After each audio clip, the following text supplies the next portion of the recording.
competition, so you can't take anything for granted each year. It isn't guaranteed, so we're really excited to be back in the conference this year. Look to make history, go back-to-back, first team in the conference to win 2 championships in a row. Can't lose no matter what. It's just not going to happen. You know, we lost that first game, and we were very disappointed with that, but then we're like, all right, you know what, let's just win every single other one. If we do that, we can win the whole championship. Every team every year knows they have a chance.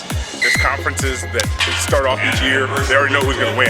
Everyone's fighting for second. I mean, everything that I've worked for all college and everything that this team has been put through and everything we've worked for, you know, all comes up to tomorrow, so we're ready to take it.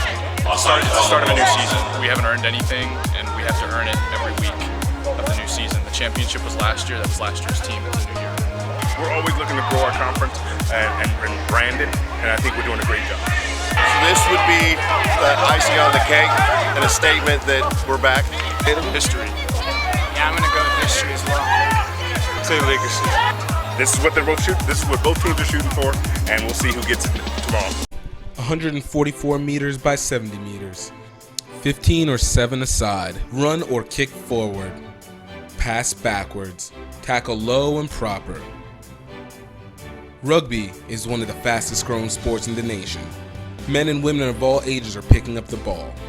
We're entering a new generation of rugby. And GiftTime Rugby Network is here for you. We want to inform you. We want to entertain you.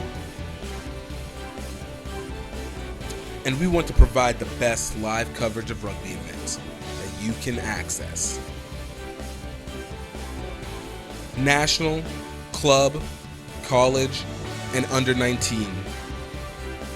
GiftTime Rugby Network is here to translate rugby for you. Check us out online and don't forget to subscribe.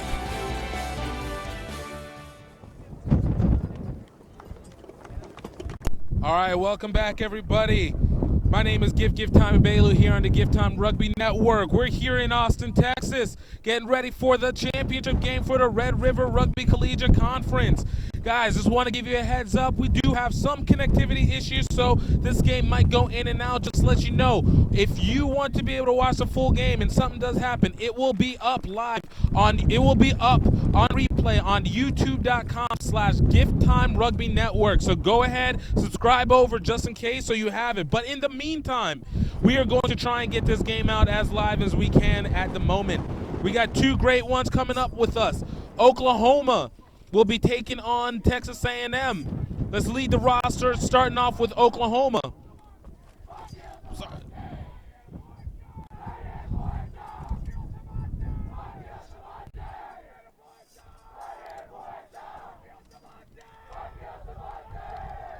All right, with Oklahoma, we are starting off. Christopher Oke at 1, Sean Flahave at 2, Matthew Glidden at 3, Evan Morris at 4, Cullen Gordon at 5, Cooper Coyle at 6, Logan Ronan at 7, Robert Ogilvie at 8, Alexander LaSalle at 9, Richard Papafus at 10, Colin Bray at 11, Vincent Fairbairn at 12, Robert Hills at 13, Jeremiah James at 14, Sean Othlet at 15, and then for Texas A&M, we have Greg Dorgant at 1, Edward Lemcooler at 2, Aiden Russo at 3, Simon Cormack at 4, Connor Kelly at 5, William Green at 6, Andrew Marsh at 7, Travis Schlauter at 8, Hunter Gates at 9, Seth Robinson at 10, Joseph Natstead at 11, John Lynn 12, Andrew Horn at 13, Martin Hayden at 14, and Jeremy Brown working it at 15.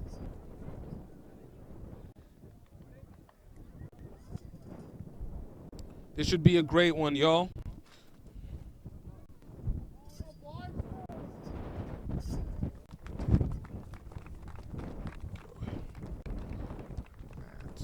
Behind the ear.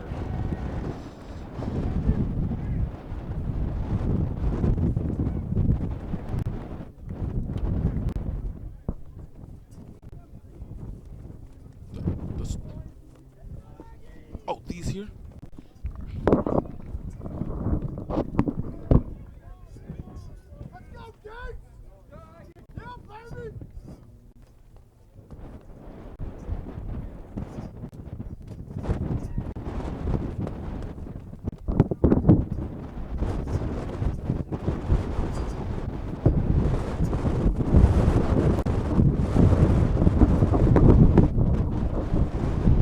joined here today by a great Baylor's own director of rugby, Mason Herring. Mason, thank you for being able to come watch this and tell us a little bit what you know about this. Thanks, man. It's going to be an exciting match. We've got two really top teams, very physical, like to play fast. A&M looks like a unit, like you haven't ever seen. Teamwork all the way. It's playing out wide. They've got some playmakers as well. It's going to be a fun one. That's awesome. Oklahoma is in black, Texas A&M in white. Oklahoma already kicking off strongly into this one. Tam, you able to get the turnover off the poor play? It's going to be a knock-on advantage going to Oklahoma.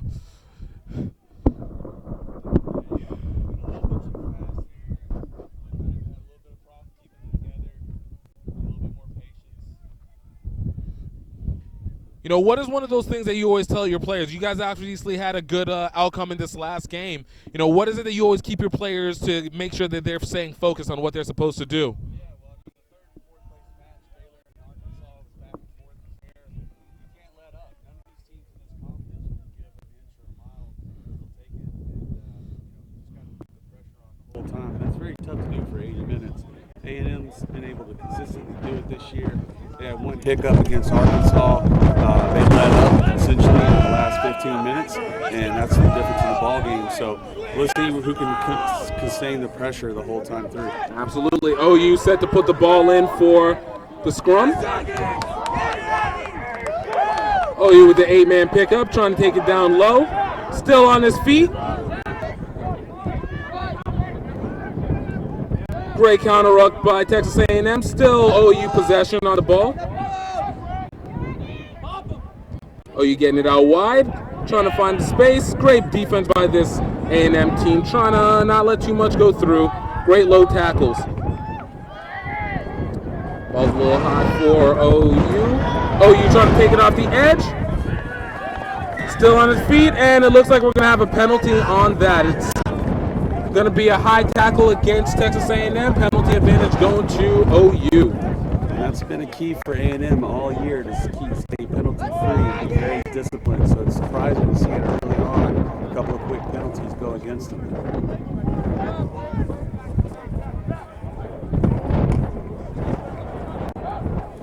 OU going in on the touch, trying to crash it in themselves. Trying to take the air outside, dummy, and just down at the edge. And by number 7, OU trying to do a quick crash in. They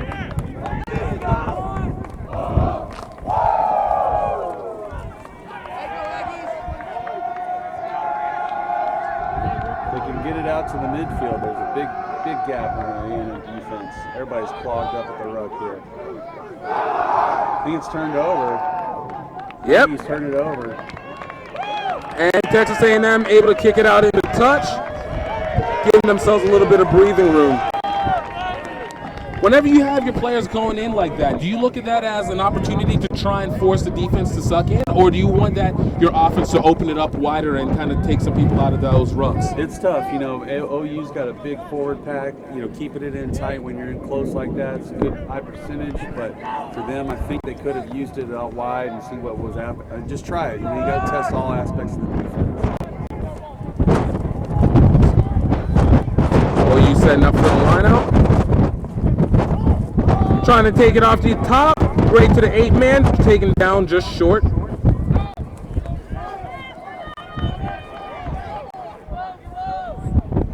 Trying to roll it up. Texas A&M coming in with a strong defense as they're not letting anything through. OU trying to take it out wide.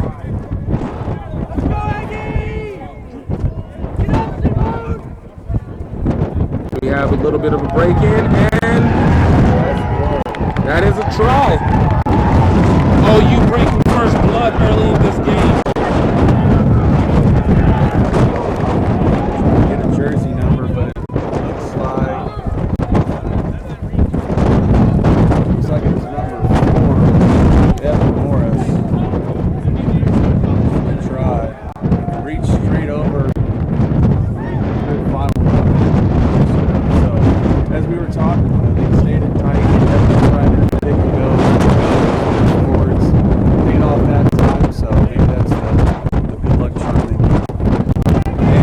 little things that make it count most, right? We'll see how A&M responds. They're a team, like I said, played really well as a unit, so we'll see if this is just a little short-term memory or if they're going to keep it in their mind.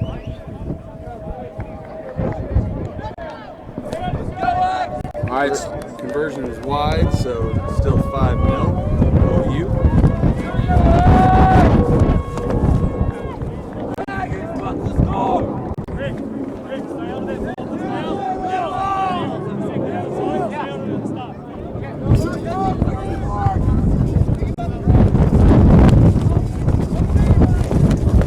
OU recovers the kick, trying to find space out and wide, trying to get it up the middle, looking for support. OU able to get the support in.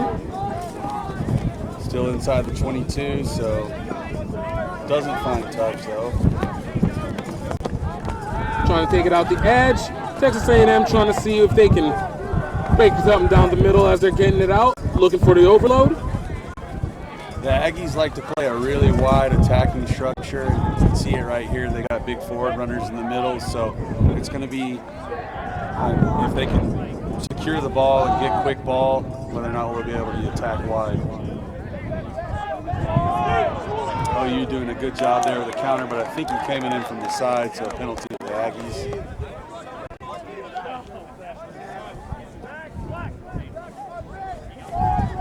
OU setting up to kick the ball out into touch. It'll be a short one, just within the 22. A&M will have possession on this one, on this lineup. And I think A&M actually might have the edge in the set piece. They've been really working on it all year. Coach James Lowry is a big preacher of solid set piece. So here with the line out attacking inside the 22, we'll see what they look like. Ball's away, so it'll be another second or two, but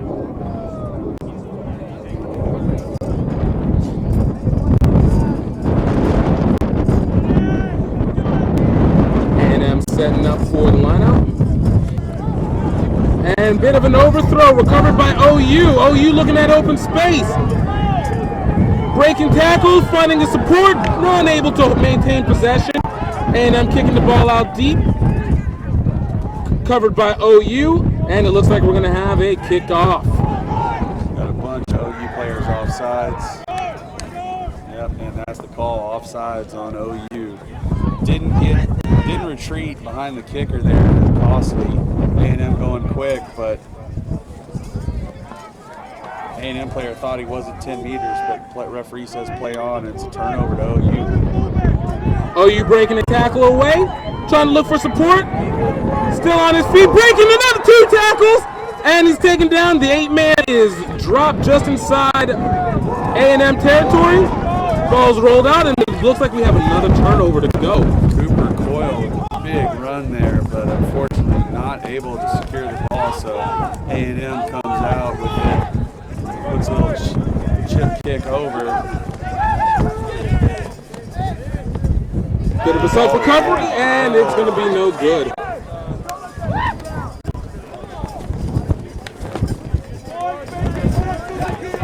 Now, from your perspective and your time being able to play OU, what is it that you see the Aggies needing to do right now to be able to break that score through? You know, I think they've got to move them around. They got to use that attacking structure that's really wide and use all edges of the field and just try to look where the overloads are. Sometimes when you have a big forward pack, they'll get a little lazy and then make their fit across the field. So if we start to see some backs against forwards, that'd be a great opportunity to attack. OU putting in and recovered. Aggies able to stop the movement forward.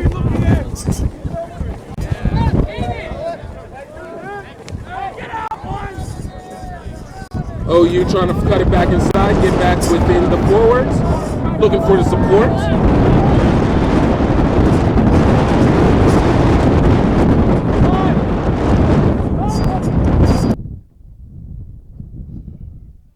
OU taking it out. This match, he's in the red scrum cap there for OU. Really been a big factor in the attack so far, both with his hard carries as well as offload. Of course, Logan Ronan, number 7, the captain, always in support right there. Good piece of movement, leads to a penalty. Ball does not go out into touch. A&M able to recover it, trying to find space on the outside, cutting back in. Texas A&M looking to take advantage of the edge and a little bit of the chaos, seeing if they can find a gap space. Great job there stretching the defense, using the whole width of the field, and it leads to a penalty. Great job, A&M. A&M kicking out into touch. And nice deep kick. Still, and it's going to be inside the 22. Great kick by A&M on that one. You know, as a talent, the first game of the third, fourth place match, the wind really played a factor, and then both teams had to use it and used it well. So I expect to see with a windy day here in Austin, Texas, I imagine this team will use it. A&M a little bit of a slip on the pass, but able to still maintain possession. Trying to find space, unable to. Ball's going out wide. A&M a little sloppy with the passes, which leads on to a knock-on. They're just not catching it at pace, so they're just kind of flat-footed, which is causing the pass to go a little away. We'll see if they can continue to keep this pressure and stay in this half. OU, of course, looking to exit. Straight out to touch. Let's see what they plan for attack here.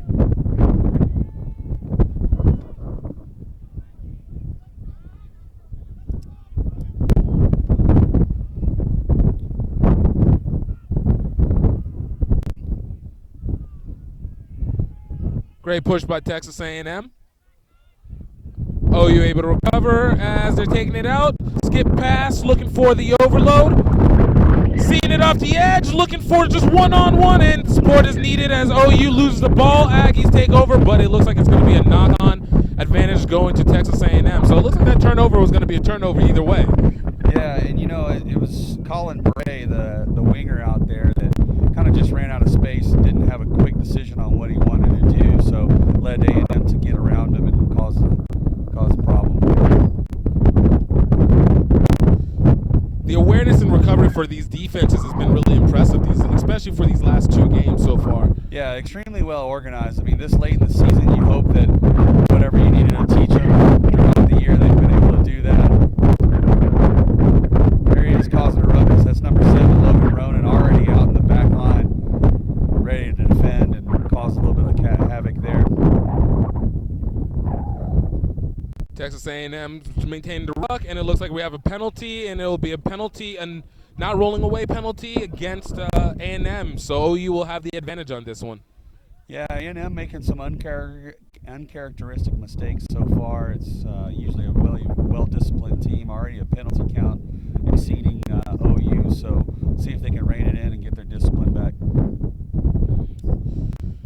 It always seems to be the name of the game. The discipline and the penalties always end up leading you to see who's going to end up winning this game. That's right. And as a coach, you know, it's one of the most frustrating things to deal with because you have a game plan and a strategy, and it certainly doesn't include a whole bunch of penalties. So when you get that and you have the discipline or the referees calling a certain way, you have to adjust and you have to change your strategy or it's not going to work. You're going to have a long day in the office.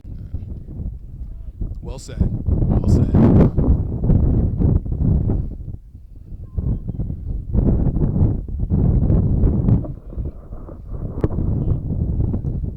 Ball recovered by OU on the line out. Going into a maul. And it looks like we're going to have another penalty. Yeah, pulling it down.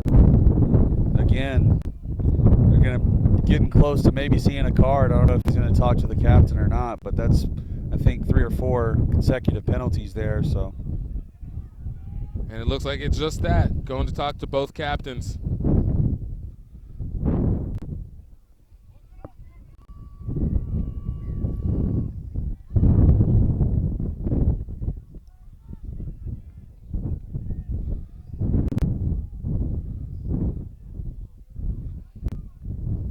These two teams really been healthy all year, so it's really a battle of their best, both OU and A&M. So it's glad to see that most everybody stayed healthy and they were able to put together great seasons, and it's going to be an exciting one to see who takes the championship. And this is what you always want when you come from your championships. You want to make sure that you are seeing the best and the best and getting to maximize speeds. And it's great that considering the weather has been very up and down lately, we're getting almost a perfect day minus just, wanting to be little hurricane-style winds. Yeah. I mean, I guess you came and brought that Louisiana wind to us here in Texas because we don't need any of that. But it's a beautiful day, gorgeous, and it has been in Austin the last couple of days a little bit down and dreary, and so good to see the sunshine and let these two teams really play flat-out expansive rugby.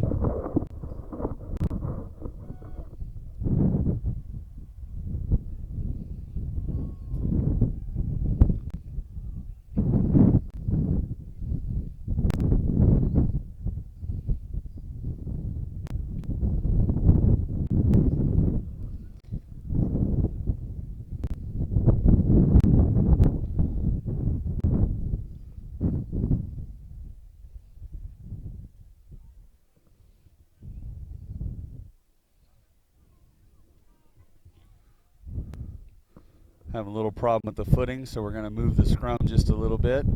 Of course, that's up to the referee. Although the front rows usually do indicate that they need a little bit better footing, so be wise to heed their advice. At minimum, for just at least safety reasons. Well, I mean, they say the front row is probably the smartest group, right? I feel like it's a natural statement.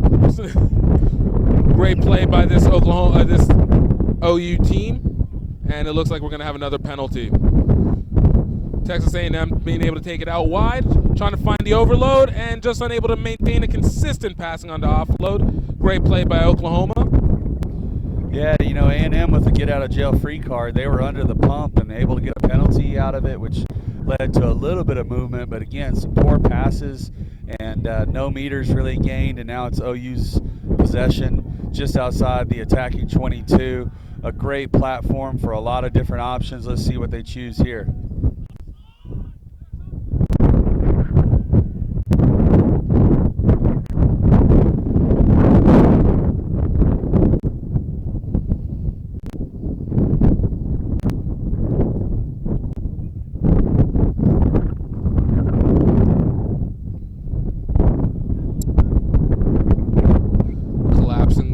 For the ruck, OU maintaining possession. OU trying to find gap space inside, keeping it near the forwards, keeping it near the support. Good line speed by A&M, and it led to a turnover. There's no one back, so a good kick would be. And it looks like we're going to have another penalty. Texas A&M with the advantage. A little bit of extra aggressiveness by OU there. They lost the ball and got a little frustrated, and it led to another silly penalty. So now A&M has a chance to clear it and get more territory.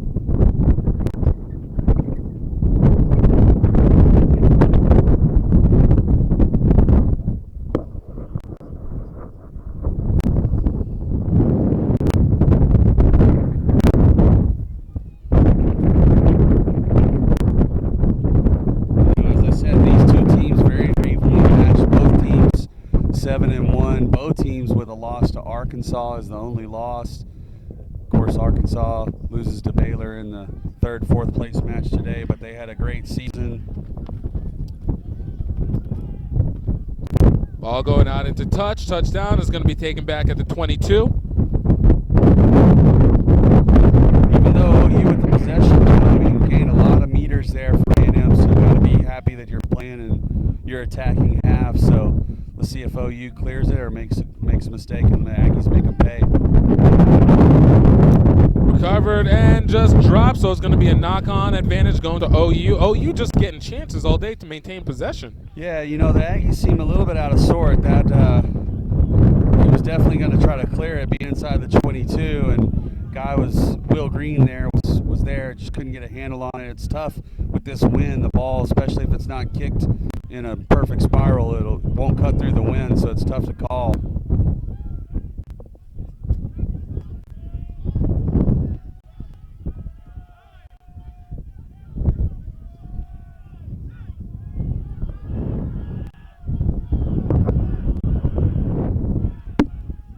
OU able to take the ball out the scrum, trying to find space around the edge, cutting it up the middle, still on their feet, looking for the support, and it is great support by OU as they take another chance. That's the flanker. Yeah, that's the whole back row there, number 8, number 7, then number 6 with some big runs, quickly moving the ball out. A&M's in a little bit of a scramble defensively. If OU can shape on attack, they might be able to do something with it, but great tackle from number 15, Jeremy Brown, coming into the line from the fullback position.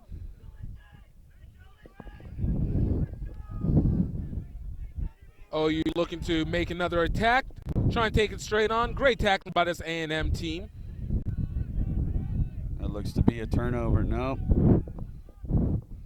They just able to get it out. A&M looked like they were right over the ball. OU circling back around, trying to find that overload. Get a little bit of a mismatch. Ogilvy with the strong carry, but and the interception by A&M on the pass play. That's got to be a little disappointing for this OU team. It's been like that the whole game so far there. OU knocking on the door, making a lot of progress on attack, and then A&M just getting a bailout, whether it's a penalty, whether it's a knock-on, just able to survive. Keeps the score tight right now, but lots of pressure on the A&M side. All right, ball goes out into touch. It's going to be taken inside Texas A&M territory.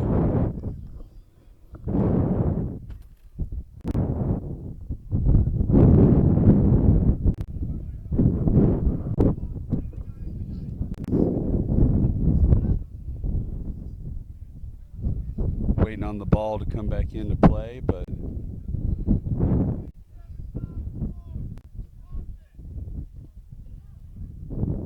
A&M recovering on the line out, taking it out to the backs, picked up by the fullback. Great one-on-one tackling by OU. Nice squib kick, giving A&M a little bit of breathing room. OU able to pick it up off the bounce, but Texas A&M with a quick defense. Yeah, good job by A&M to kind of relieve some of the pressure and get a little bit of territory, but back with OU possession in the middle of the field, there's lots of things that can go wrong.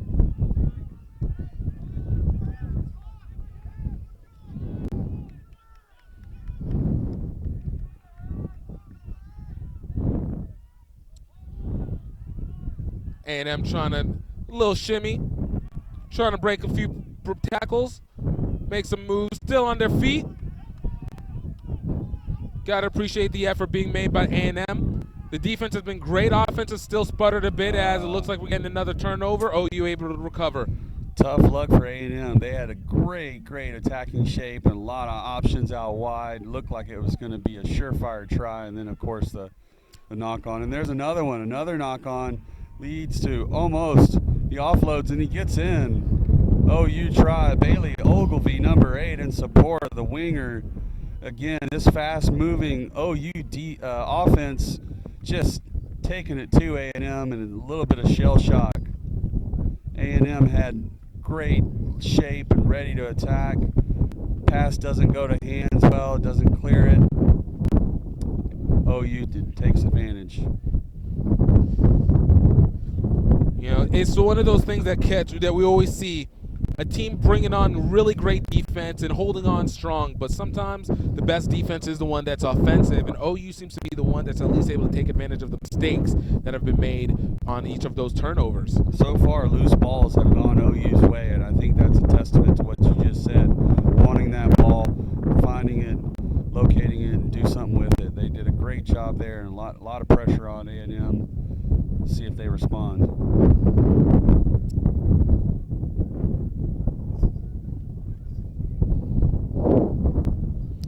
Conversion is no good. Score remains 10-0. OU up. Middle of this second half. Middle of this first half. I apologize.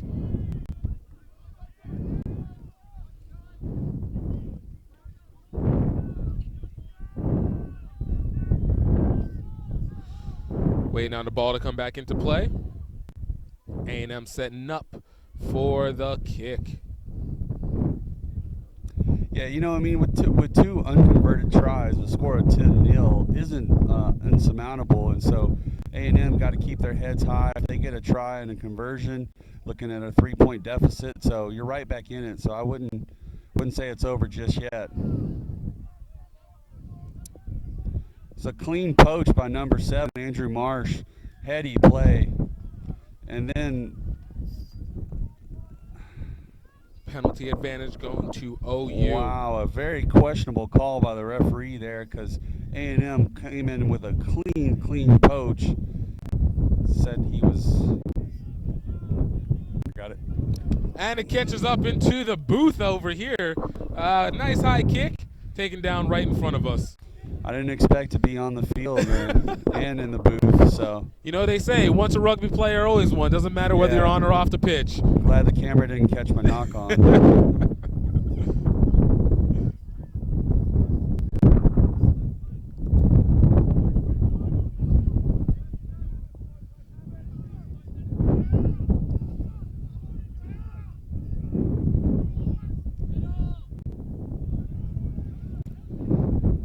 Ball taken down. OU going with the line-out drive, and ball was not in the back, so the obstruction called. That's always a tough one on a line-out drive, getting the ball back far enough before you start pushing.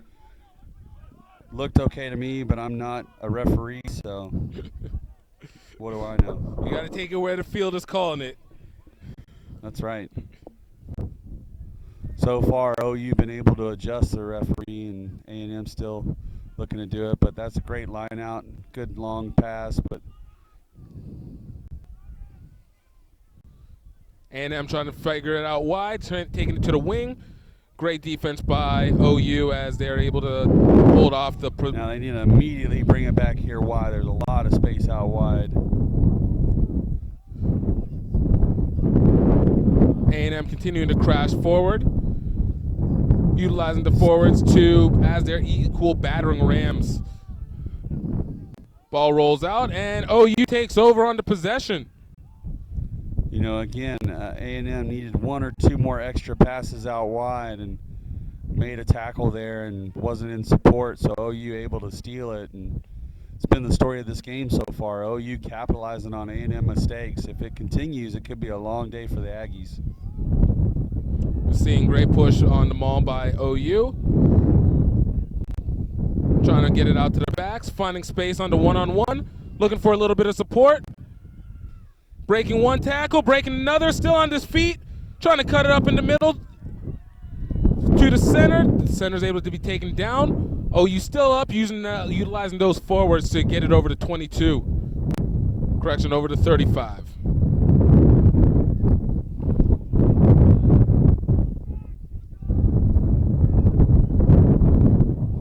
With the over-the-top pass and recovered by A&M.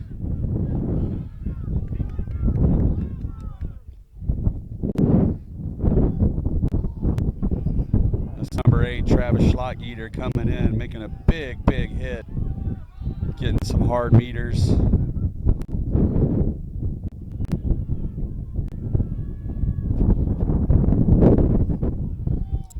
A&M getting it out to the fly half, trying to take it out to the edge. There's just not a lot of structure right now. Big one-off runners. Luckily, they're able to secure the ball, but there's not great options for the 9 as he goes to pick. So we see a kick through and got our winger chasing, but the fullback's got plenty of time to use it. Not a great kick by the kicker. Now this could really open up for A&M. Unstructured defense, fullback's just retreating. A&M scrummy taking it in himself with great support by Texas A&M forwards. Again, trying to use it wide. Not a bad idea, just don't have a lot of support there, so.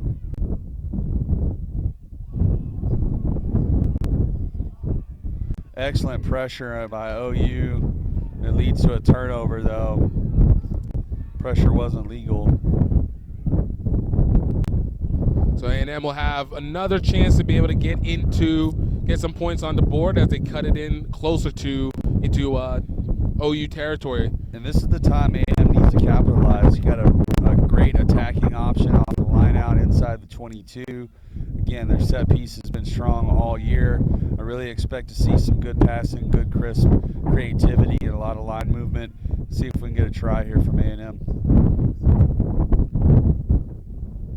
Waiting on the ball.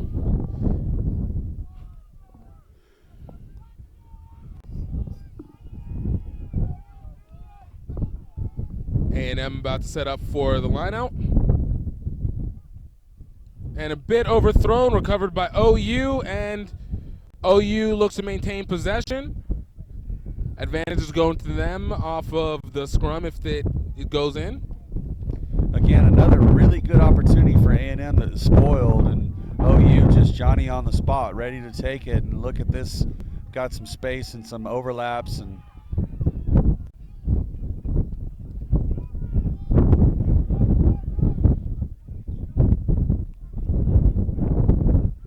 OU going out wide, trying to cut it in. Still maintaining possession. Great support by the forwards. Trying to find the space on the edge, looking at the one-on-one, looking for the breakaway. Unfortunately, we got obstruction. It was a potential try there, but it was obstruction. The defender was not able to make a tackle. Unfortunate. I know big number one there didn't mean to, but unfortunately when you're a big boy, sometimes you just get in the way. Kind of almost what your point is, but not. You got to be a little bit more disciplined on that. Yeah. A little bit more awareness. And I'm going to try and get it out into touch, and it looks like they're able to. So they'll have another chance at the line out. Starting back where they was. Yeah, same spot. So let's see what they can do. The line out throw was a little bit off, and they knocked it on the line out. Let's see if they can catch it cleanly, because I know these backs are dying to get a run. You can see the itch there. Every time it gets out to the edge, you can see them wanting to charge it up and go. It's just, you can't turn it over each time. And the A&M backline's been dangerous all year, led by Seth Robinson, number 10, with the ball there. And it looks like we're going to have a knock-on, scrum advantage going to OU. You guys were in this position about 2 years back. Was there a whole lot of nerves early in the first half? Because it seems like A&M is having a little bit of a nerves issue here. Yeah, which is funny because they were here last year. They were the champions of the Red River last year against my Baylor Bears there. But, it's a different year every year. It's a different set of structure and pressure involved. But they are a tough, mentally tough team. So I do expect them to respond. It's just taking them a little bit longer to wake up. OU able to get the ball out, and it looks like we're going to have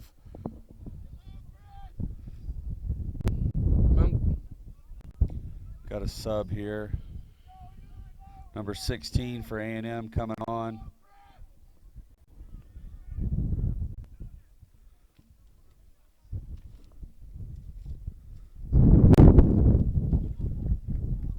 Got that as Preston Patterson coming on for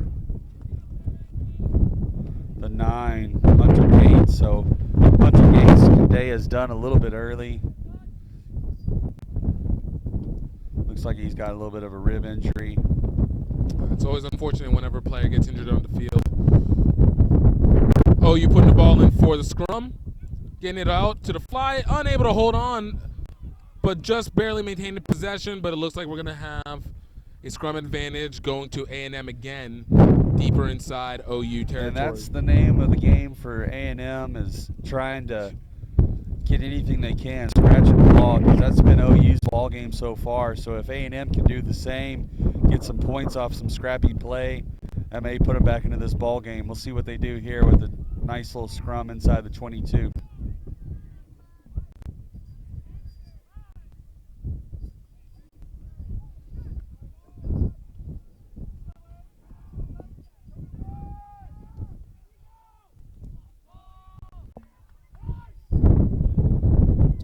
OU able to get the ball out of the scrum, and it looks like it's a penalty advantage, not releasing the ball by A&M, so OU will have another shot at trying to drive it down the field.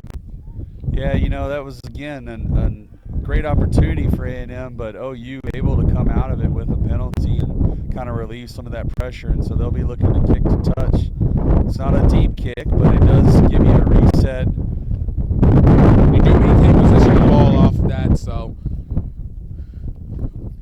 And I know Coach Neubauer for OU, he's got a very calm presence, and he pushed that down into his team. You can see that they're calm under pressure, and they're probably the reason why they're in tune and ready to take advantage of some of these opportunities A&M's given them.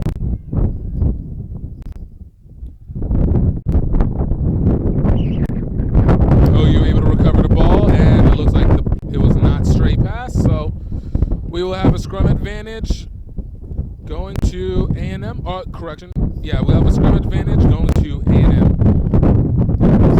Certainly win induced. A win picked up really hard on the throw and probably caused it to be inaccurate. Now A&M gets a throw in.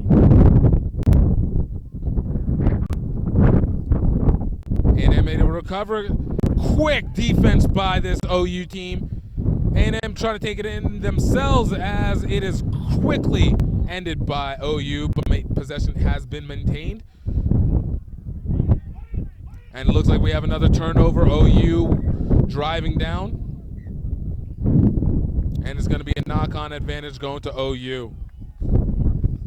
Are strip plays kind of coached into the play where players are actively trying to get the ball, or are we just seeing just... Yeah, it's interesting. I mean, I never coached it per se in training, but it is a tactic you're seeing more and more. I think it's from the 7th game transferring over where you have to do everything you can, whether it's take the man down or pull the ball from him, and you have that opportunity because you have so much space. But we're starting to see a lot of flankers look for that as opposed to going down, letting the tackle go down and getting in the poach. It's a lot safer play, of course, from a defensive perspective. So, and one of the best in the league here, number 7, Logan Ronan, you'll see him use that tactic a lot. Also Baylor, Ryan McIntosh, number 7, very good. They call him Mac the Ripper for that exact reason.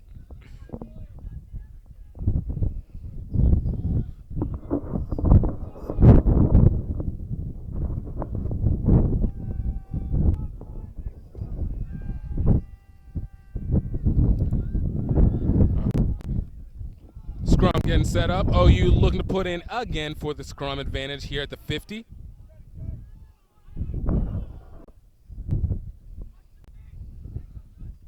Nice little counter scrum picked up by number 7 for OU.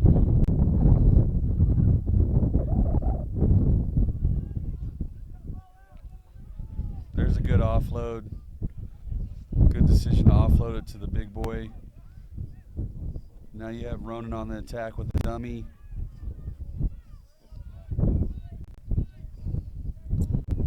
OU getting in a wide, cutting it back inside, finding space up the middle, and a great ankle tackle by A&M, not letting the progression move further than it needed to. Using the 8-man, breaking one tackle, looking for some support as he's finding it from the forwards, picked up ball. OU still maintaining possession on this one as he get ready to take it out wide again, getting it out to the fly half. They're looking for a dump off, and great defense by A&M, not letting a lot of continued progression as usual. There's a good counter by A&M, and they come up with the ball. There was a little bit of confusion on the OU side, but great counter by A&M and opportunity to relieve some pressure. And but OU defense strong on the edges and forces it into touch. Been really, really impressed with OU, recognizing the transition between attack and defense. Being able to jump onto defense, be ready to go, be in a great line, produce a little bit of line speed. That's caused all sorts of problems for A&M. So it's a really, really testament to their coaching, being able to switch from attack to defense like that.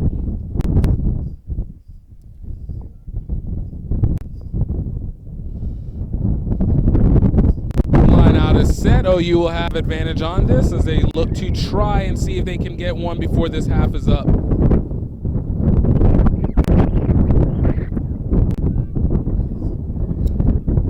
ball taken out wide.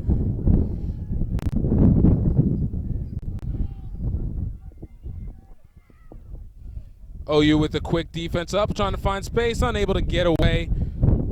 A&M maintaining possession as they look to try and handle this strong counter ruck, and it looks like we're going to have a penalty advantage going to OU. OU with a quick out, trying to take advantage of the chaos again. Looking for some quick overloads. A&M able to restructure. OU inside the ruck, a little bit of overloaded of a ruck, but looks like we're going to have an offsides against A&M. OU getting another penalty advantage.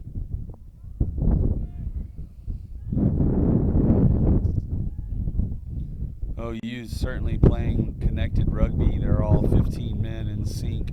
It's led to a lot of good opportunities and lots of great little offloads into contact. A&M had a couple of opportunities there in those phases put together. I was hoping that they would give a little tighter support so they could do this offload game, because they are running straight, but they're just running into tackles and kind of getting the ball turned over.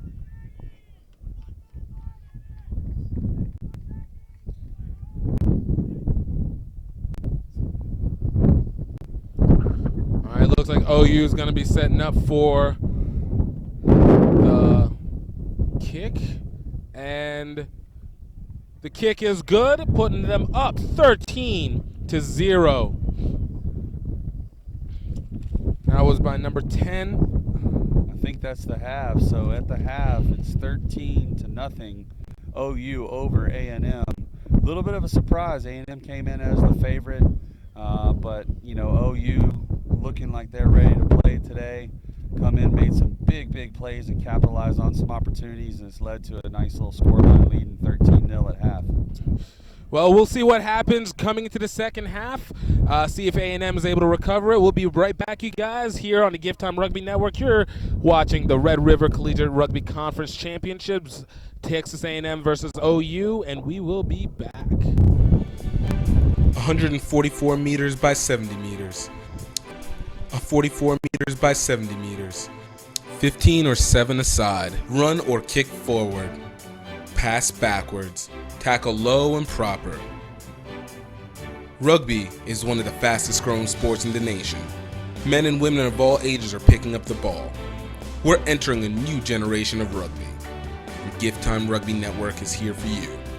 We want to inform you. We want to entertain you. And we want to provide the best live coverage of rugby events that you can access. National, club, college, and under 19. GiftTime Rugby Network is here to translate rugby for you. Check us out online, and don't forget to subscribe. Pedal is live! Finally. So as we were saying, Pedal is finally live. It's about time. Yo, my God. Pedal is a platform for students to raise money for college. We send the money you raise directly to your school, and we personally work with you to make sure you reach your goal. We live, baby! We live! Finally. Hey!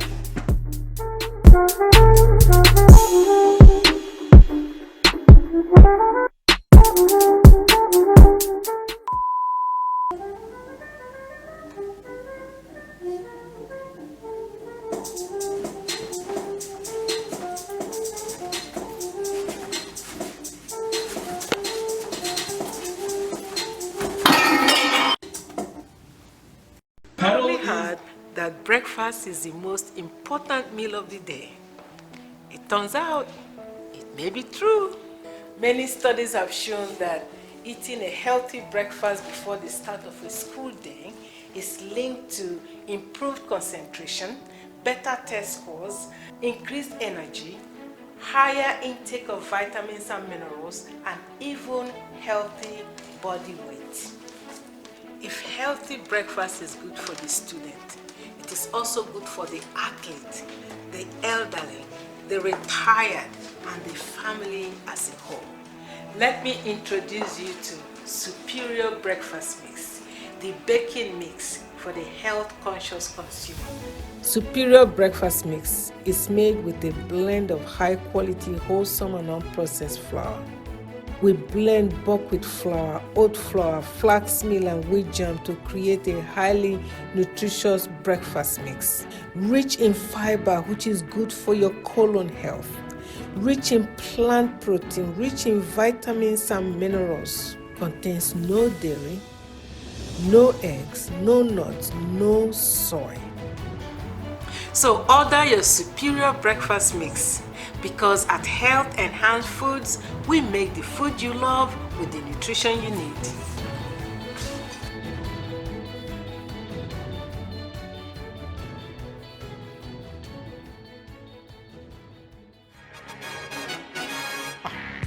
Suffer for this Arthurian insanity, and cowards with cons causing calamity. Miss me with the exaggerated, fabricated fallacies. This year the dramatics you cause a casualty cease. Wise man told me plan for the dreams you'll want to achieve, they come to fruition. So now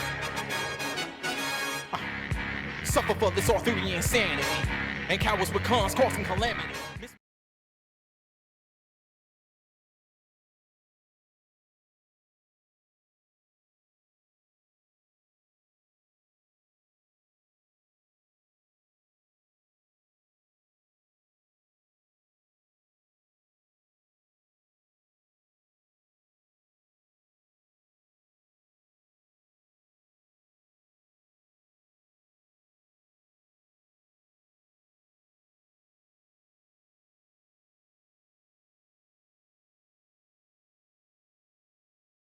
For it. Facts.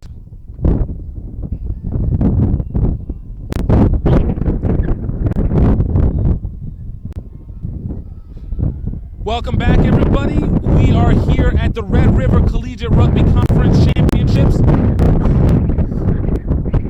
Game kicked off. Texas A&M already getting kicked off right here. Oh, you getting kicked off right off the bat. Trying to break one away nice and early. Set the pace for the rest of this half right off. You gotta love quick play. Yeah, that's a big run by Cullen Gordon there, number 5 for OU. But A&M's with the steal.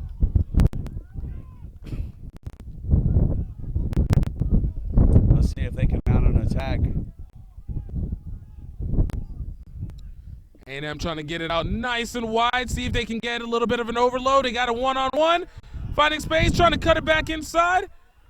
Taking it back into the tackle, but you got support from your forwards. Nice big hit by OU. Looks like both teams are coming out with a lot of energy. Scrum half decides to take it. Smartly picks up the ball, though. Wasn't held in the tackle.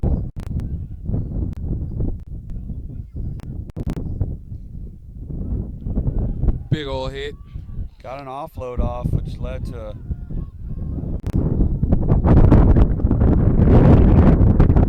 A&M trying to put a few phases together.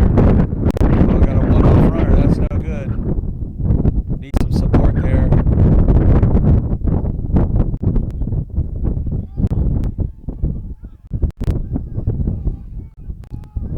A&M trying to find space again, trying to create the one-on-one, looking at their backs, trying to cut through.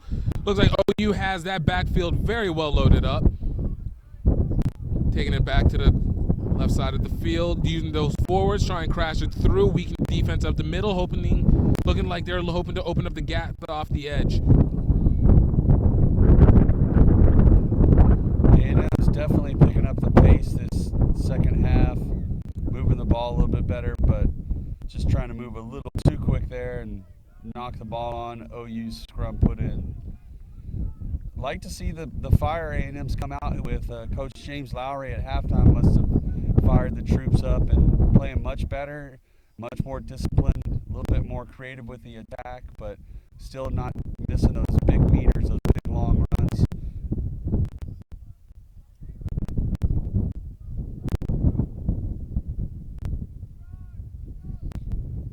You know, it's a difference in the game that we saw earlier against Baylor and Arkansas. That game was wide open, lots of huge long runs by both teams. This game, much more tight, much more intimate affair. So let's see if they can open it up or if it stays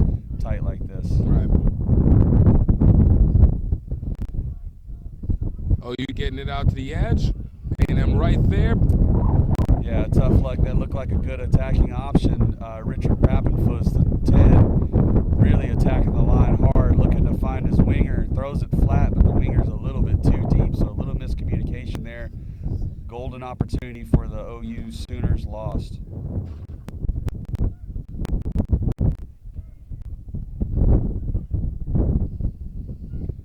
Aggies with an attacking scrum put in inside the attacking half.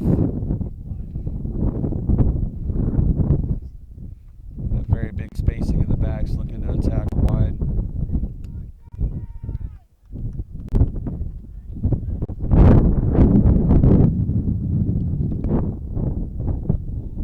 A&M finding space, cutting it back inside, trying to take the edge. Oh, great attempt at the turnover.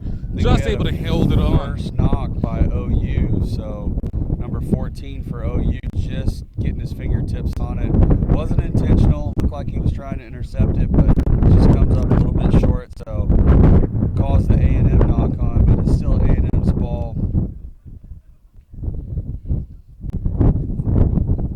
That showed a lot of promise. I mean, they were able to kind of move the ball across the back line, looked like there was some good movement, ready to go, and just slightly knocked on, kind of causes the play to go a little spoiled. Absolutely.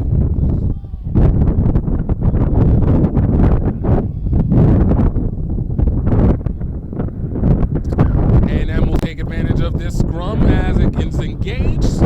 A&M putting the ball in, trying to get scrum half, trying to get it out. OU a little bit with the early jump.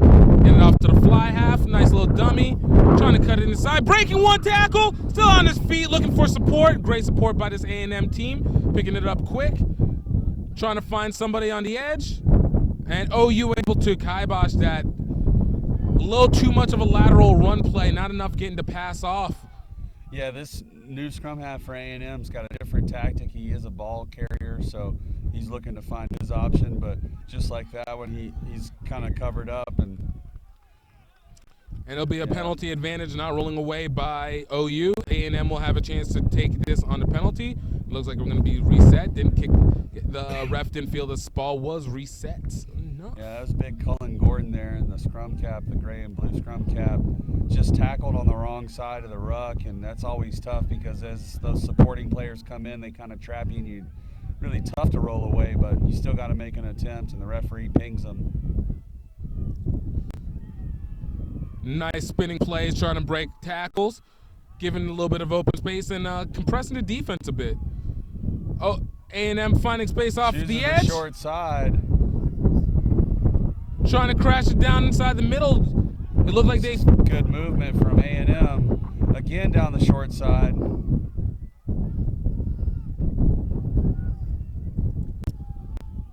A&M's crashing up, finding the space that they're looking for, and in for the score!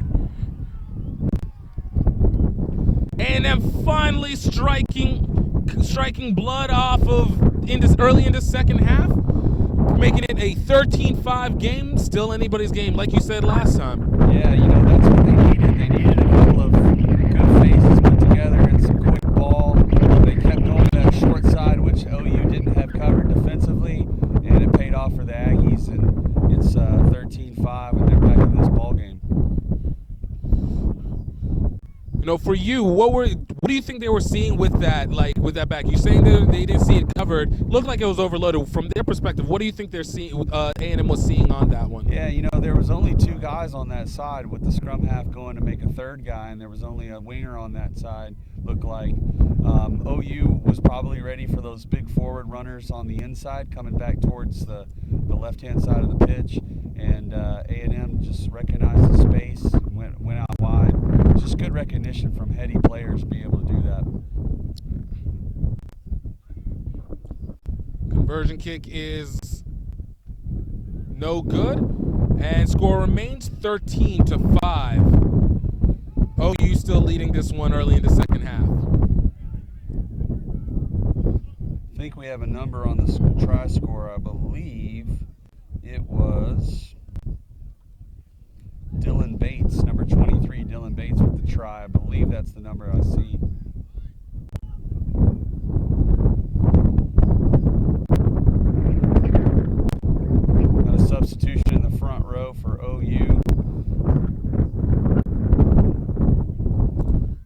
with a recovery, just getting the big hit on OU by OU. A&M trying to find space on the outside, getting it to the fly half. One dodge play. Looking to drive some momentum off of this last try, and OU with some very quick defense play. Great one-on-one tackling right there. Yeah, that's number 14 for OU, Jeremiah James. Played great so far. Really good defensively and handling those attacks on the edge by A&M.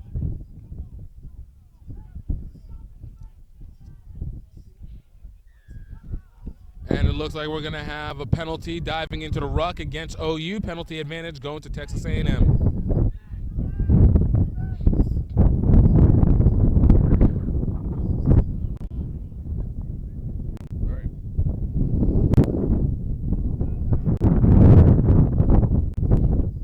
And it looks like another one to the booth.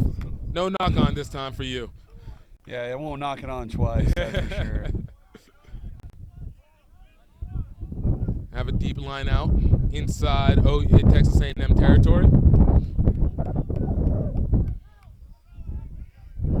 Good line out from the Aggies. A&M taking it out to the edge, trying to find a one-on-one. Nice little squib kick. Recovered by A&M, still on their feet, looking for the support. Looking at the breakaway. Oh, breaking one tackle. Big break by the Aggies. That's number 15, Jeremy Brown. A&M trying to look for another one-on-one, just keeping it off the edge. Great tackle by OU. And it goes out into touch. It looks like it's going to be OU ball on the line out. Really smart play. Lots of movement, and Jeremy Brown with a big, big break. Kicks through, recovers his own kick, makes another 20 meters, and A&M pushing the OU attack all the way down inside their 5-meter mark, just outside their 5-meter mark. So great pressure by A&M, and they're definitely back in this ball game. It looks like whatever happened at halftime, they got a bunch of a good enough speed to push that momentum all the way up. And again, you see that play of urgency, which is what you need whenever whether you're leading or trailing in the second half. Yeah, and OU had that. I mean, you can call that a win for OU in the first half. They definitely had the greater sense of urgency. A&M a little bit slow to react. And now I think the tables have turned, and OU seems to be on the pump a little bit and needs to settle down and get back to basics.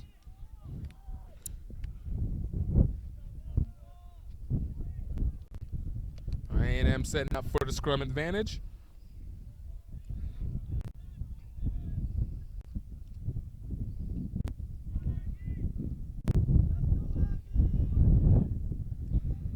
A&M on the put-in.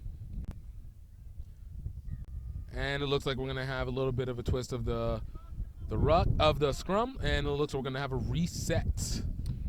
Yeah, you know, we've with the Red River Conference, I mean, we've got A&M coming off the championship last year. OU actually won it the very first year, and in between LSU and Baylor. So we've never had a repeat champion in the Red River Conference. We're looking to see if A&M's going to be able to do it, or if OU is going to get their second championship a few years removed.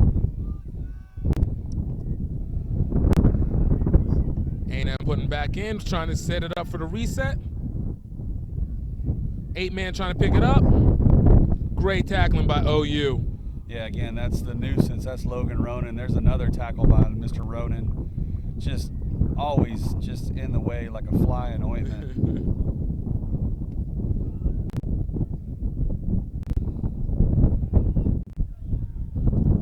Great crashing by this A&M team.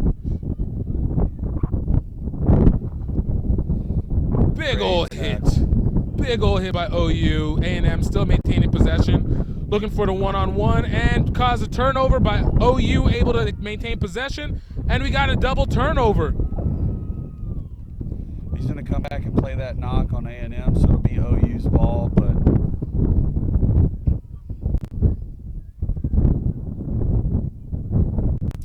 Coach James Lowry asking for his attacking backs to be a little bit more direct with their running a little bit too sideways, and that can get you in trouble as an attacking team because you don't know where the man that's got the ball is running, so it's hard to support them.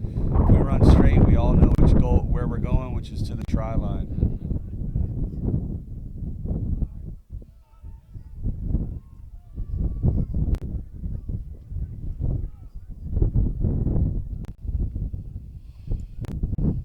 OU setting up.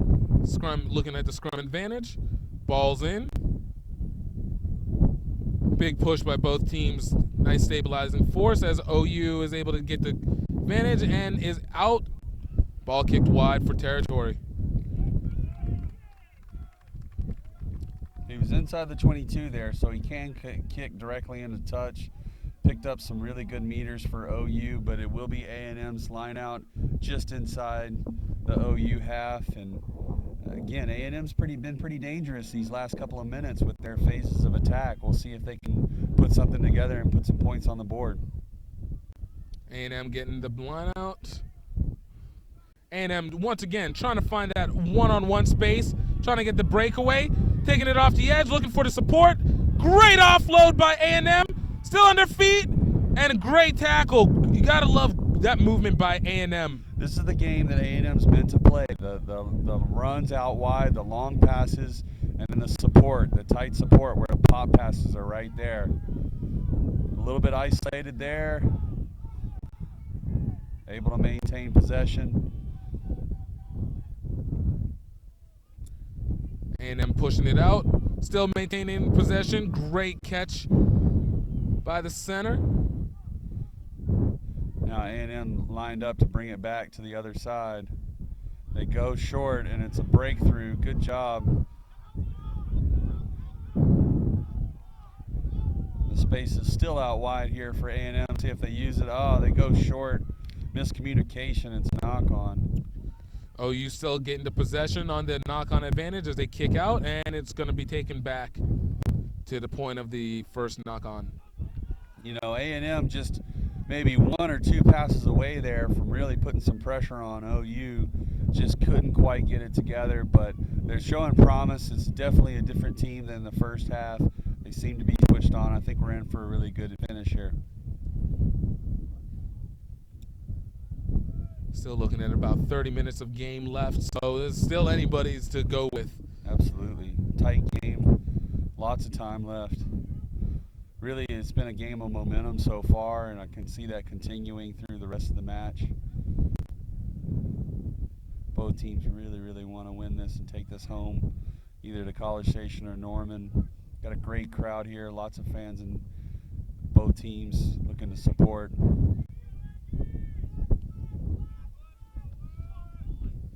Ref talking with both teams, making sure that the scrums are straight. Don't want any unnecessary injuries, no neck injuries, because we know how devastating they can be in that. Yeah, absolutely. Safety is utmost paramount. I mean, it's one of those things that it's just a non-negotiable. So if the scrum is unstable, body position's out of whack, we've got to reset it.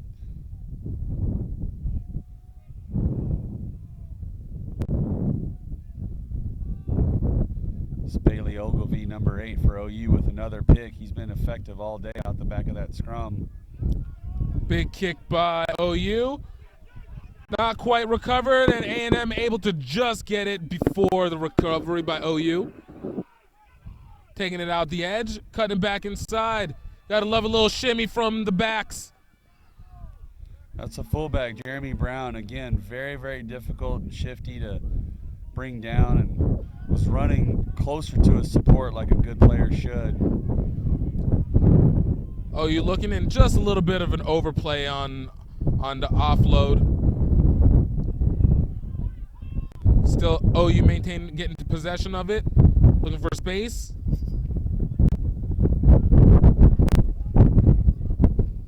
A&M had a 2-on-1 out there, just had to use it. Took it too far into contact and couldn't get the pass away, and OU survives, but we're going to have a knock-on advantage going to Texas A&M. It's going to be taken off the first knock-on. OU will have a shot. You know, A&M graduated one of their longtime players, Ross Navarro, inside center. He graduated this December, and so you can see that they're really missing him in the midfield. Having to replace him is a tough task, and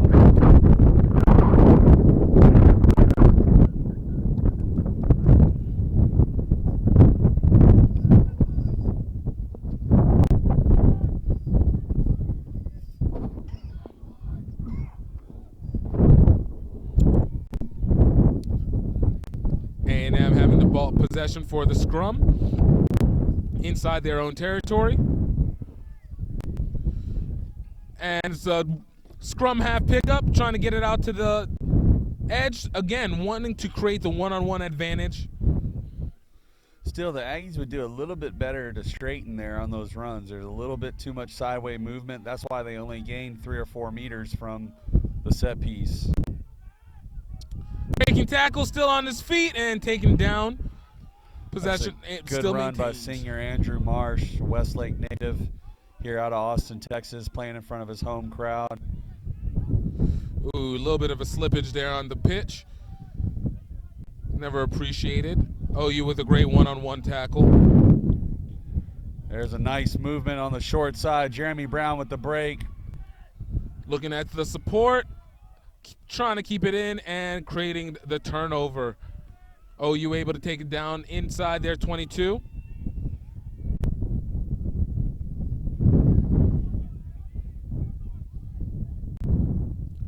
And ball's kicked out into touch. It's a tremendous amount of pressure from the Aggies there, and I see them knocking on the door, and, you know, it didn't happen in the first half, but the second half has been key attack from number 15, Jeremy Brown. Made a couple of long runs and really put the Aggies on the front foot. See if they continue to use him or look for some of the forwards to get involved in the mix.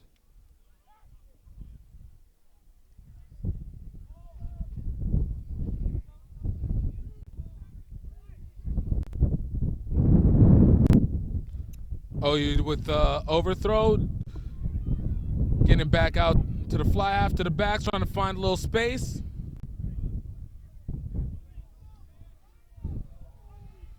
That's flanker Will Green, number 6, with a big run down the sideline here. OU making some tremendous tackles all game long.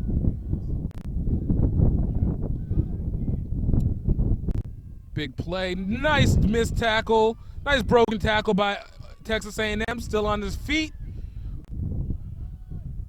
A&M taking it off the ruck.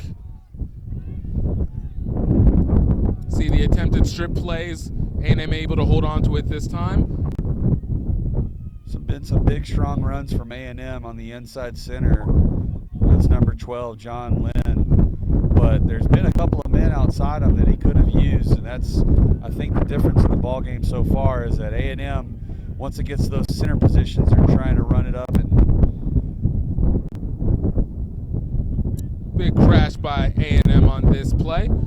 A&M getting it inside the 22.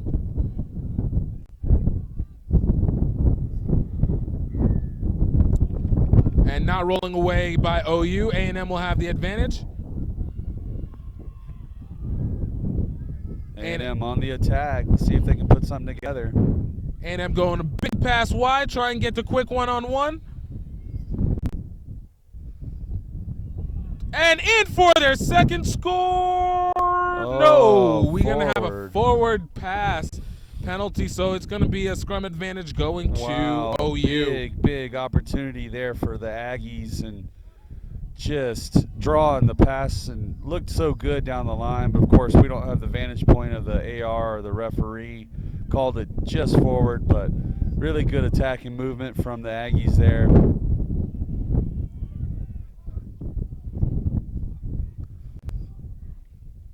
OU with a scrum put in on the 5-meter mark, so definitely not out of the danger zone yet.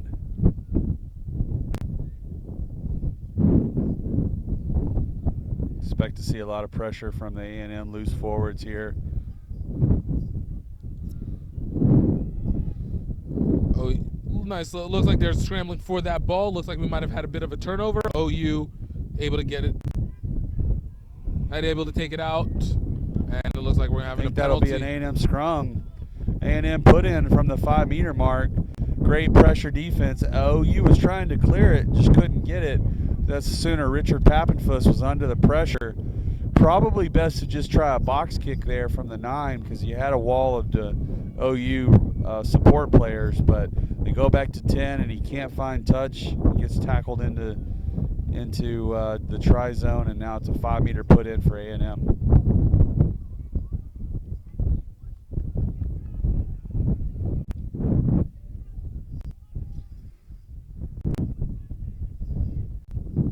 A&M setting up inside the 5. Scrum advantage going for A&M as they are hoping to be able to make another break on this and take the lead in this game, or to be able to close the gap in this game. Like we have another conversation with the ref. Again, we got to make sure these scrums have to be straight. Everybody needs to line up and everybody needs to be on the same page. Yeah, it's a big attacking opportunity for the Aggies here, and got their actual blindside flaker moved to number 8. So you got Will Green at the back of the scrum here. He's a very, very dangerous runner with ball in hand. So I would expect to see some type of 8-man pick, and then if that doesn't score, look to use the backs and a short move in the centers.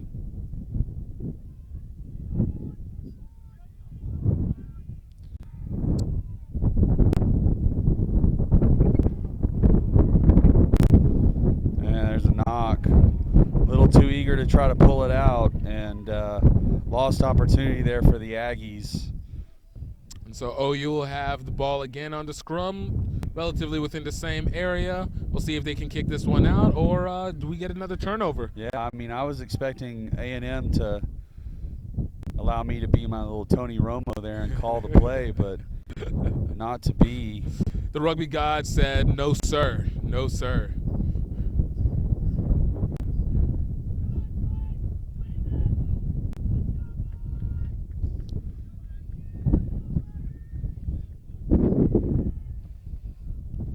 OU, Texas A&M with the big push on OU.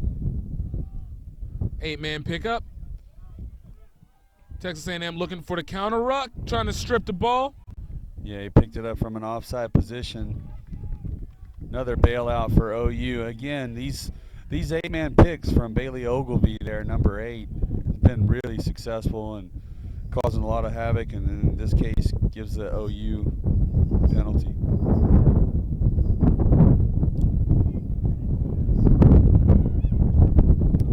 Touch finder comes to a little bit more than halfway up here, almost for the commentators, but kick sailed a little bit wide, and we've got a line out to OU at the midfield mark.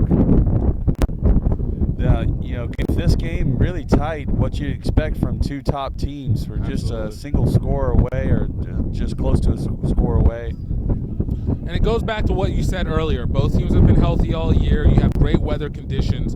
And so you're able to see both teams be able to maximize out the talent and skill that they have without any obstruction or advantage going to any one side. And we're starting to see some subs come in for both teams, so it'll be a testament to how well the full team, the full 23 is, if these bench players come in and make an impact. Nice big hit by OU, but did nothing but rock him a little bit as A&M's able to keep moving forward. Possession is maintained. A&M looking for space, cutting him back inside. Yeah, that big run, big bump off was from Noah Fletcher, number 22 for A&M. The sub that comes in makes a huge collision. That's the best way to put it with Greer Schooler. Mr. Schooler from OU felt that. Looks like we have a little bit of an injury for OU. Looks like we're going to take a quick time. Yeah, that's number 5, Cullen Gordon. He's had a couple of big runs this day so far, but seems to be okay. Just had a little bit of a head knock. And I've really been impressed with the loose forwards of OU, both Logan Ronan from the open side position, Bailey Ogilvy off the back of the scrum. All have looked good, and then the Cooper Coyles had a bunch of good runs and offloads. So really, A&M's back three, one of the best that we have in the conference, but OU's putting it to test to him today.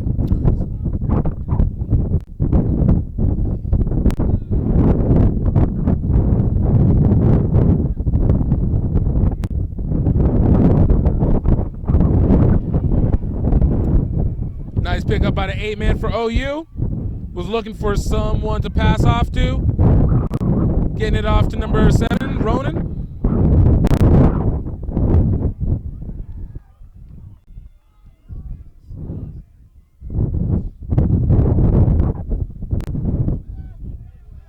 OU keeping it tight, but there's no support there. And lucky to escape with a penalty.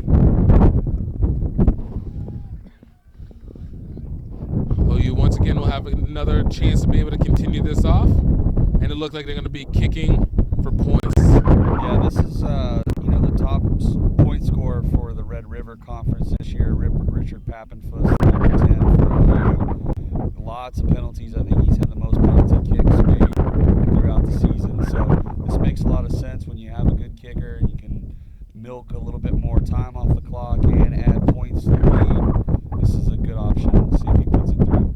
Again, sometimes the best defense is a great offense.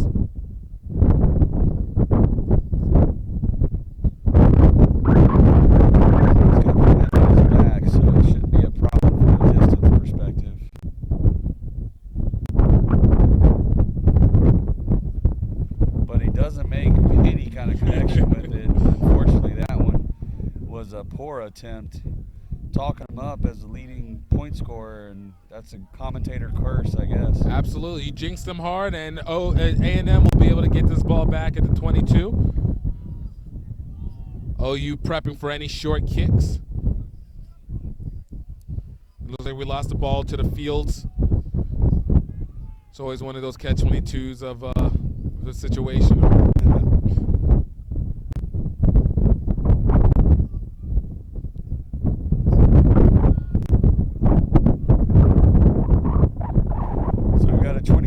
Drop for A&M and well covered here by Logan Ronan.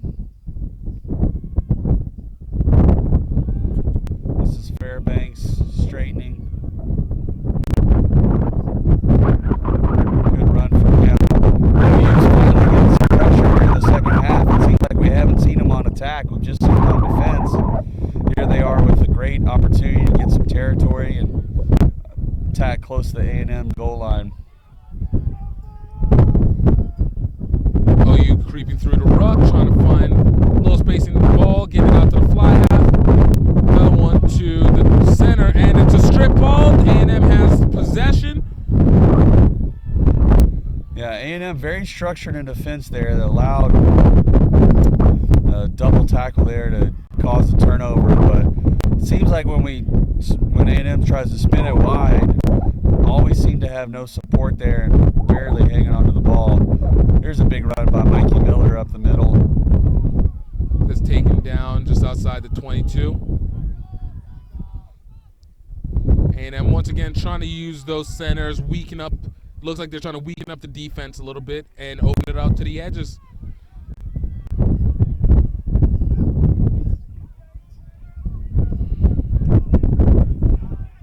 OU's just been really strong on these edges defensively. Again, we've called his name a number of times, but number 14, Jeremiah James, just doing great things. But A&M's got a break. A&M taking it in, trying to cross it through, breaking the tackle, looking for the support, and just unable to finish off yet. Still maintaining possession of the ball. No knock-on was called. Yeah, an A&M player played it from the ground too, so the referee missed that one, but still A&M's ball, and there's an attacking move there. And score. Looks like that was number 11. Yeah, that's number 11 for A&M. You know, he was at the scrum half position, but that's Joseph Maidenstead. It is a 3-point game before the conversion, 13-10. A&M will have a chance to cut this to a 1-point game late here in the second half. That's been key for A&M throughout this second half is the tempo and the pace, and they've been able to get some quick ball and put some phases together, and you saw it there, a winger in the scrum half position, and OU not having that ruck defense set, and he exploits it, and they get a try. So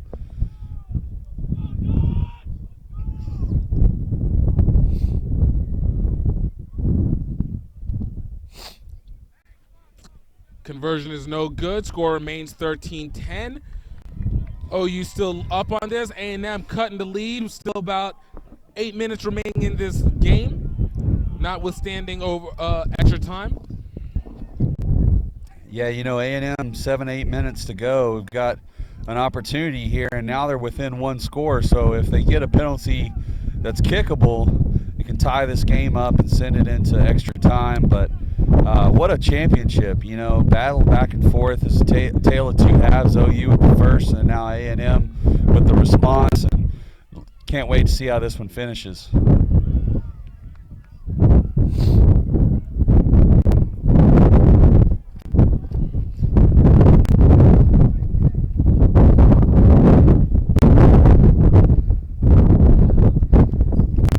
OU trying to crash it through. A little bit of a sloppy play by OU. A&M trying to take control on it. OU with the ruck. A&M with the ruck. Breaking one tackle, still on their feet.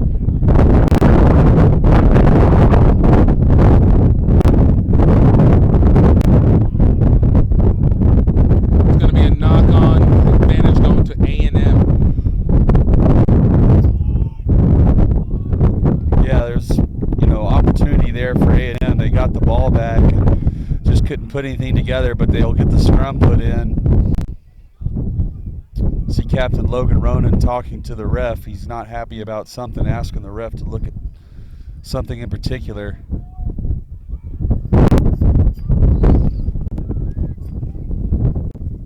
And for an amazing finish with about 5-6 minutes left in this Red River Championship match. Again, will A&M become a two-time champion back-to-back, or will it be OU's turn? A&M puts the ball in on the scrum. A&M going out wide. Little bounce pass, trying to find the edge. Looking at one broken tackle. Pooch kick, looking for the run on, and unable to take possessions. It was lost forward. A&M's got it. And OU looks like they will retrieve the ball. Lots of action there, lots of ball movement, and depending on who you saw take the ball, and potentially a couple of knocks there, but referee says play on. We got offsides. Offside's going to be A&M possession on this one. Now here's your kickable penalty. It's 13-10. They opt to go with a quick tap. I would have maybe looked to kick that, especially with 5-6 minutes left. A&M with the possession, trying to cut it through. He's all alone. Is he going to be able to? There's the support. Support gets there at the last minute. Again, exploiting those inside ruck defense of OU, just not strong in the guard and bodyguard position.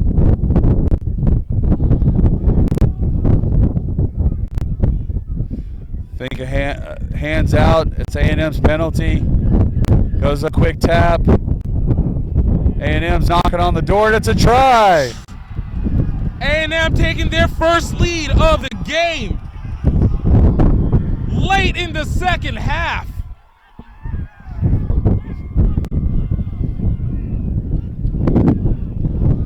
You know, the story of this second half for A&M is attacking right off the edge of the ruck. That defensive structure needs to be really, really tight. You got to be only focused on that inside channel there right off the ruck. And A&M's been able to exploit it a couple of times. You see it there. Leads to a try. Lots of good, quick movement from A&M, and they've got the momentum right now, but it's still a very tight game at 15-13. Still got a little bit of minutes, and again, if OU can move the ball down and get a kickable penalty, this game may change hands again. It's a heck of a championship that we've had so far. Definitely was. Nothing has been settled at any point in time. Absolutely. And you've had an opportunity to do some broadcasts from around the college scene and different divisions and groups. And so, what is it that you see in the Red River that you know their style of play, specialty? You know, you gotta always appreciate whenever you're seeing what I call big boy or grown folk rugby. Whenever it's just shoulder to shoulder and you're crashing through. The appreciation for the close game, I think, is not well looked at for here at Red River. A lot of teams obviously try and spread it out, but don't always don't always do so well when it comes defensively. So I think whenever it comes to Red River, that is one advantage that they've had, that nobody seems to be scared of the contact. Yep. There's a physical brand of rugby here in the Red River Conference. We've got two great representatives here battling it out for the first place. What an exciting game we've had. A&M so far maintaining possession. Looking like they're trying to just run the clock down at this point.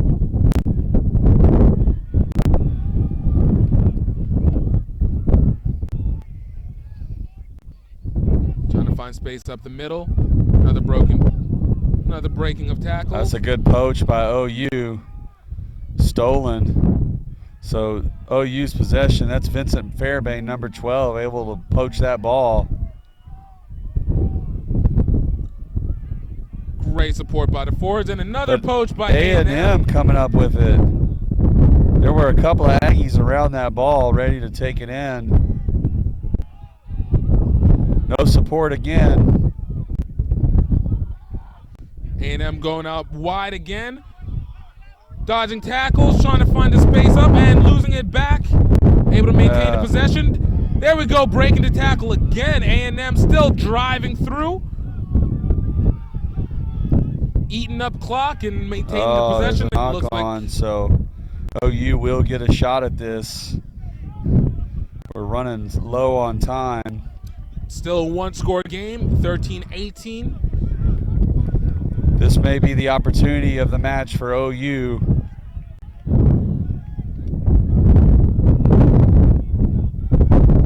Scrum put in. Championship on the line here. OU put it together and either put a try through or some kind of penalty kick.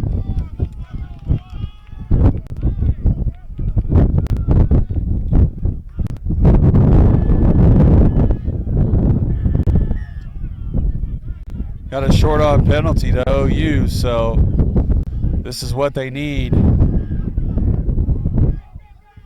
OU taking it up, trying to utilize this open space. Finding edge up top. Trying to see what they can do from the outside and use those backs. And it looks like we're going to have another knock-on advantage going to A&M. Have a knock-on advantage. A&M, last minutes of the game. That's crucial to hang on to that ball. But the winds played a factor in these passes, and you could see that pass was just didn't have the velocity, so it started to die on the player, and it's always tough to catch a ball really low on your body like that. Absolutely.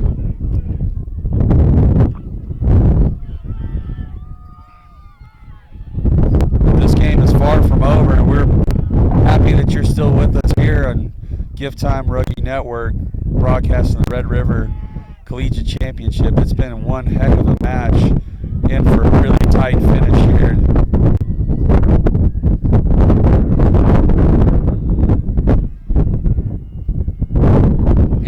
A great counter scrum by OU, able to poach the scrum.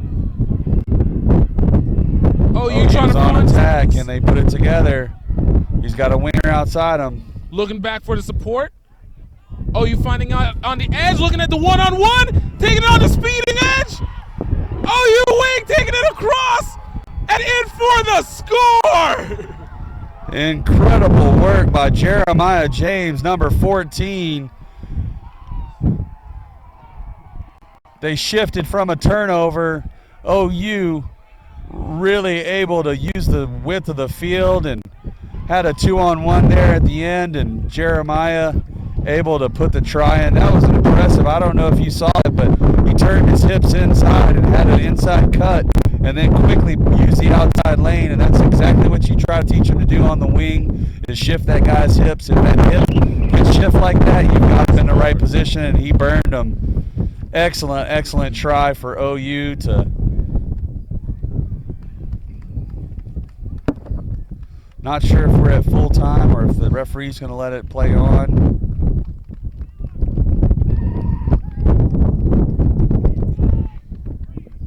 And the conversion is good. And that's the ball game, folks. OU, their 2000 2018-2019 Red River Rugby Collegiate Champions, the Oklahoma Sooners. Wow. Like I said, you couldn't ask for a better setup for a game. You couldn't ask for anything to end the way that it did, with an epic play after such a defensive game, such a turnover-ridden game, and boom, there you have it. Yeah, you know, credit to both teams. They played their hearts out. Tough luck for the Aggies. They were right there, and I think that they had the game won there. But that's why you still continue to play, and OU gets all the credit for fighting through. This team's been through a lot together.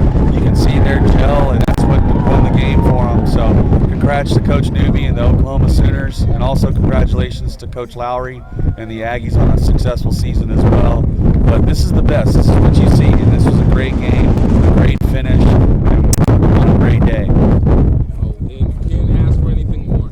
Like, you know, just talking about the consistency of parity that's here in this Red River Conference. Once again, no repeat champions allowed. Yeah, it's incredible. It's great. I mean, you see the Lifes and the, you know, Lindenwoods and the teams that always kind of dominate their conference, and Arkansas State before them for the Mid-South. So, you know, Cal out west, you know, but in the Red River we have such parity that, you know, you see no repeat winners. We're going straight down the list, and we've got other teams in the conference that need to put their name on it. Well, guys, thank you so much for this game. We're going to have a little footage of the award ceremony right after. You guys, this is GiftTime in Baylor here with Mason Herring for the OU versus A&M game. OU taking the championship 20-17. Thank you for the time. You guys have a great day, and we are out. We're out. And that's what we're building for. That's what we're building for. So congratulations on a great season, and really for a great game. This was the best conference championship we've ever had, and it sucked that someone had to lose. But I tell you right now, I'm going to go fight to try to get us in that large bid. So our season isn't over. I'm going to do everything I can. So I want to congratulate the Aggies on a great season.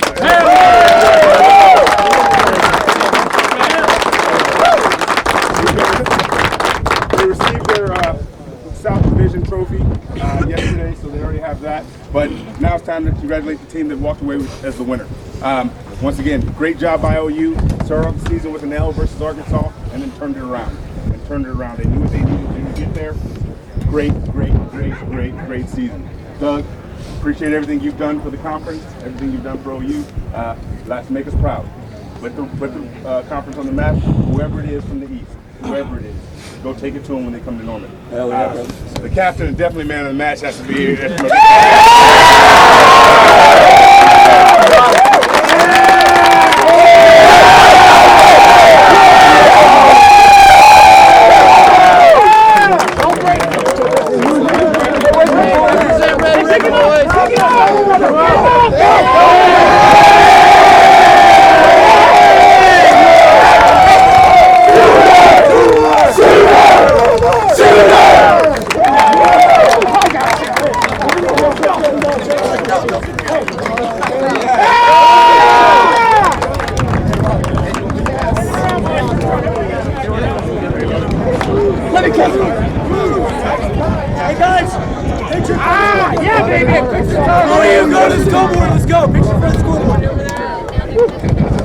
For you guys, like, what was it like on the field? Like, how was it playing within this moment?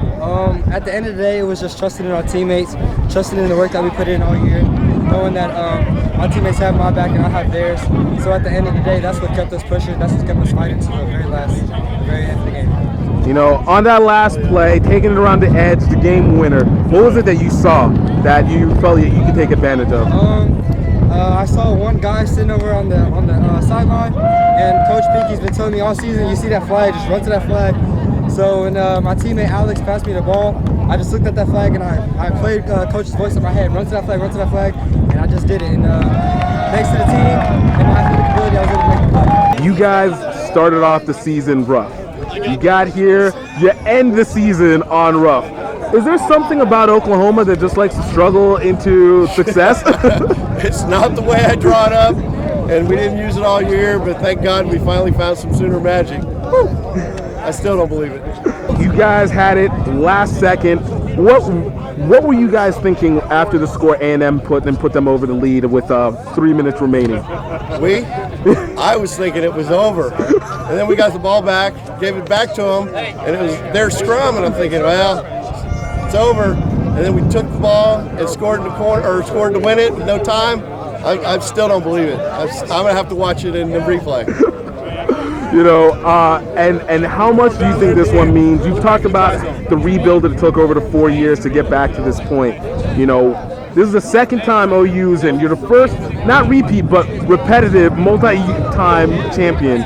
You know, what does it mean to these students this year to be at this point? It's huge. The past 4 years, I think we've actually had some better squads, but they didn't perform week in and week out.